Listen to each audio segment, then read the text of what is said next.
है और उसमें वक्त भी लगता है और उत्तर पूर्व के जो तमाम कैंसर मरीज थे पहले उनको इलाज के लिए दूर दराज बड़ी पहल है।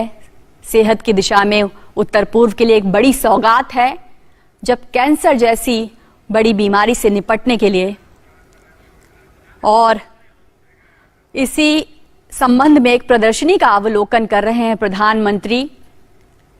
लगातार कैंसर के मामले पूरी दुनिया में बढ़ रहे हैं, भारत में भी लगातार कैंसर की बीमारी एक विकराल रूप ले रही है, लेकिन कैसे उससे लड़ा जाए और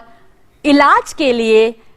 मरीजों को दर दर ना भटकना पड़े, दूर दराज के इलाकों में ना जाना पड़े, उसके लिए एक बहुत बड़ी सौगात है ये पूरे उत्तर पूर्व के लिए, जब मरीजों को उन्हीं के राज्य में, उन्हीं के आसपास के इलाकों में कैंसर जैसी बीमारी की सुविधाएं, इलाज की सुविधाएं उपलब्ध हो सकेंगी। और इसके लिए पूरी तरह से तैयारी की गई है, अस्पताल तैयार किए गए हैं, स्वास्थ्य दलों को प्रशिक्षण दिया गया है और आधुनिक मशीनों, आधुनिक सुविधाओं से ये अस्पताल लैस हैं। उसी से संबंधित एक प्रदर्शनी का इस वक्त प्रधानमंत्री अवलोकन कर रहे हैं। लेकिन अब जो ये कैंसर हॉस्पिटल जो राष्ट्र को समर्पित हो रहे हैं और जिनकी नींव रखी जा रही है, एक बड़ा बदलाव अगर कैंसर की बीमारी के क्षेत्र के और उसके बारे में बात करें तो एक बड़ा बदलाव लेकर आएगा, न केवल डिब्रूगढ़ में, न केवल आसपास के इलाकों में, बल्कि पूरे उत्तर पूर्व के लिए ये सेंटर, कैंसर सेंटर हॉस्पिटल जो है वो मरीजों को बेहतर सुविधाएं इलाज की मुहैया करवाएंगे। और जैसा कि हम देख रहे हैं कि तमाम आधुनिक सुविधाओं से लैस है ये डिब्रूगढ़ का कैंसर सेंटर आती है और उसी थेरेपी से उनका उपचार किया जाता है। ये L2 एक सेंटर है, लेवल 2 सेंटर है और इस लेवल 2 सेंटर में बहुत सारी सुविधाएं दी जा रही है और कहीं ना कहीं ये सारी सुविधाएं जब असम वासियों को मिलेगी तो उनको बहुत ज्यादा राहत मिलेगी। हम बार बार बात कर रहे हैं कि कैंसर जो है एक बहुत बड़ी बीमारी है। अगर हम नॉर्थ ईस्ट की बात करें तो करीब भारत माता की, भारत माता की, भारत माता की। আজি এই ঐতিহাসিক মুহূৰ্তত আমাৰ মাজত উপস্থিত থকা অসমৰ ৰাইজৰ, অসম চৰকাৰৰ আমন্ত্ৰণ ৰক্ষা কৰি আমাক উৎসাহিত কৰিবলৈ অহা দেশৰ আদৰ্শবাদী নেতা প্ৰধানমন্ত্ৰী নৰেন্দ্ৰ মোদী ডাঙৰীয়া, যিগৰাকী আজিৰ তাৰিখত পৃথিৱীৰ আটাইতকৈ জনপ্ৰিয় নেতা হিচাপে পৰিগণিত হৈছে, সেইগৰাকী মহান নেতা আমাৰ মাজত পৰম শ্ৰদ্ধা ৰাইজ, সকলোৱে হাত চাপৰিয়াই তেখেতক অভিবাদন জ্ঞাপন কৰক।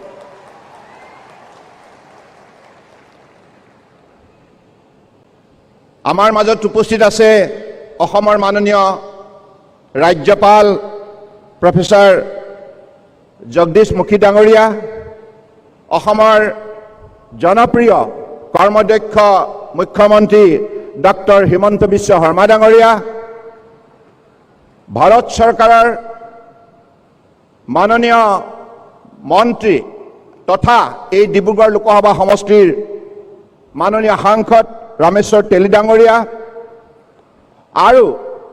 এগৰাকী বিশ্বৰে অত্যন্ত সন্মানিত ব্যক্তি, যিগৰাকী ভাৰত চৰকাৰে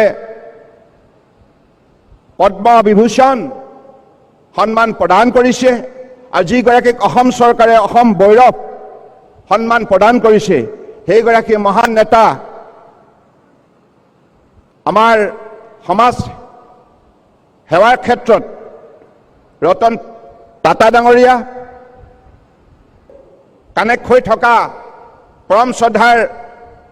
মন্ত্ৰীসকল, সাংসদসকল, বিধায়কসকল আৰু সন্মানীয় ৰাইজ আৰু আজি মহাস্থানত উপস্থিত থকা পৰম শ্ৰদ্ধা ৰাইজ আৰু সাংবাদিক বন্ধুসকল,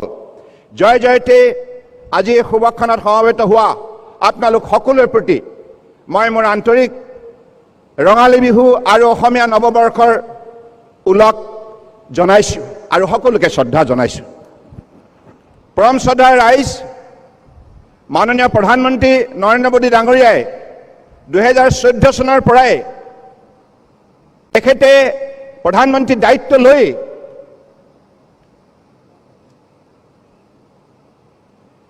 ভাৰতবৰ্ষৰ কন্যাকুমাৰীৰ পৰা কাশ্মীৰলৈকে অৰুণাচল প্ৰদেশৰ পৰা গুজৰাটলৈকে বিভিন্ন ৰাজ্যত কেন্দ্ৰীয় শাসিত অঞ্চলত বসবাস কৰা প্ৰতিটো প্ৰান্তৰ লোকক আস্থা আৰু বিশ্বাসত লৈ ভাৰতবৰ্ষলৈ এটা আমূল পৰিৱৰ্তন সম্ভৱ কৰি তুলিছে। তেখেতৰ বলিষ্ঠ নেতৃত্বত আজি ভাৰতবৰ্ষই বিশ্বৰ বুকুত অন্যতম শক্তিশালী ৰাষ্ট্ৰ হিচাপে আজি স্বীকৃতি বুটলিবলৈ সক্ষম হৈছে। এইগৰাকী মহান নেতাই उत्तर पूर्वांचलक हृदयत स्थान दिसे। परम आदरणीय नरेंद्र मोदी जी पहले असम और नॉर्थ ईस्ट की जनताओं को ऐसा लगता था कांग्रेस का कार्यकाल में दिल्ली बहुत दूर है, हमारे लिए वहां पहुंचना संभव नहीं है, क्योंकि कांग्रेस ने 7 साल ऐसे ही व्यवहार किया था सारे नॉर्थ ईस्ट की भाइयों बहनों के साथ। लेकिन आपने जब से सत्ता संभाला 2014 से, तब से आपने